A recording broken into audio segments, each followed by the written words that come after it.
धमक से हिल रही थी जिनकी।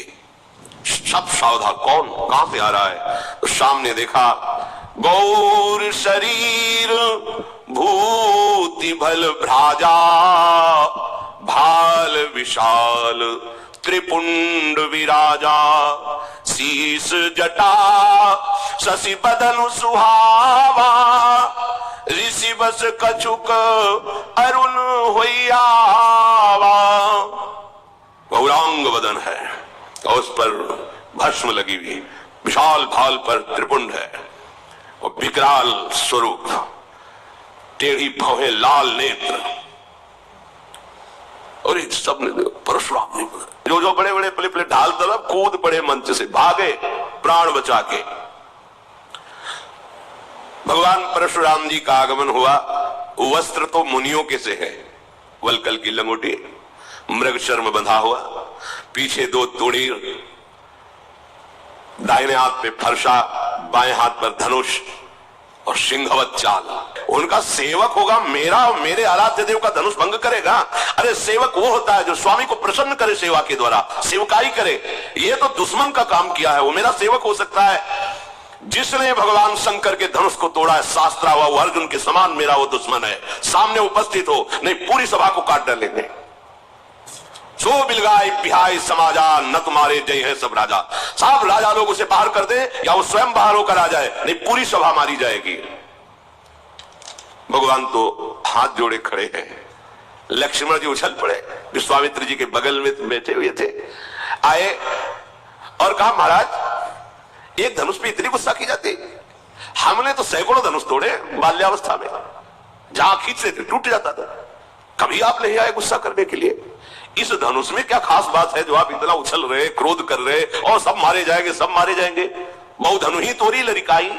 कभी हमने नहीं देखा कि धनुष टूटा तो आप आ गए, और लेकिन आज आपको इतनी गुस्सा क्यों आ रही है?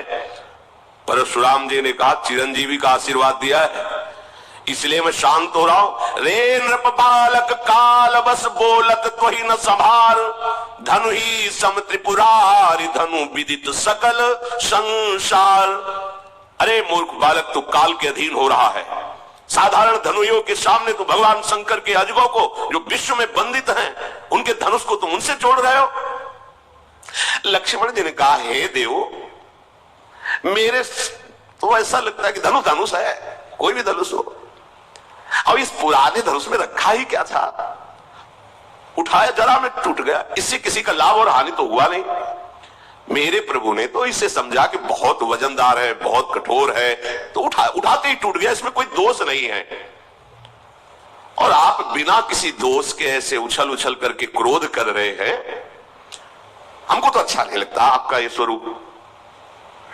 परशुराम जी ने इसे फरसा लिया, बोले चितई परसु की ओरा, रेसठ सुन्यो स्वभाव न मोरा, बालक बोली बधो नहीं तो ही, केवल मुनि जड़ जा नहीं मोही, बाल ब्रह्मचारी अति कोही, विश्व विदित छत्री कुल द्रोही, भुजबल भूमि भूप बिनुकीनी, विपुल बार महि देवन दीनी, सहस बाहु भुज छेद निहारा, परसु बिलोक महीप कुमारा।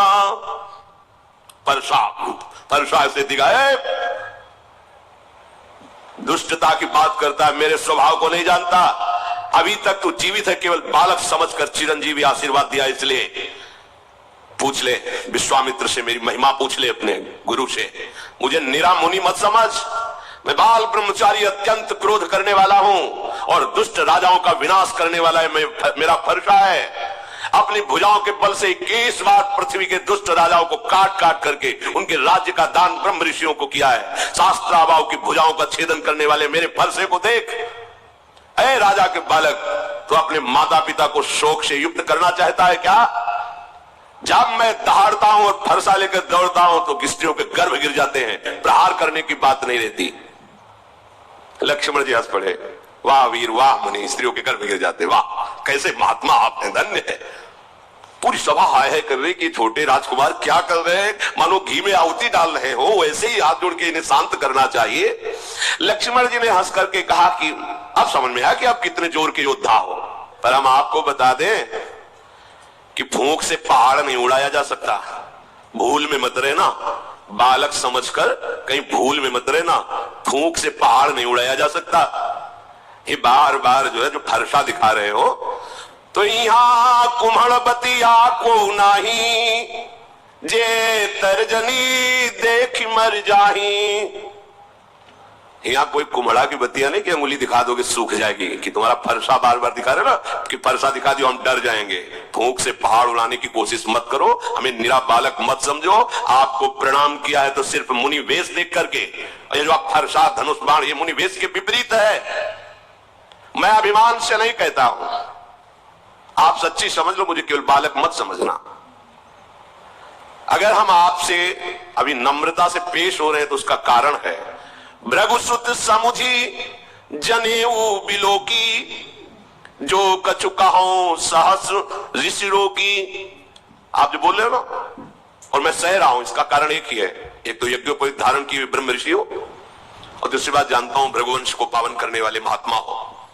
इसी के कारण आपके ऐसे कठोर वचन और ऐसे अभिमान भरे वचन सुनकर मैं शांत हूं, क्योंकि हमारे कुल में देवता, ब्रह्म ऋषि और भगवान के भक्त, इन पर कभी हाथ नहीं उठाया जाता, चाहे जितना बड़ा अपराध कर दे।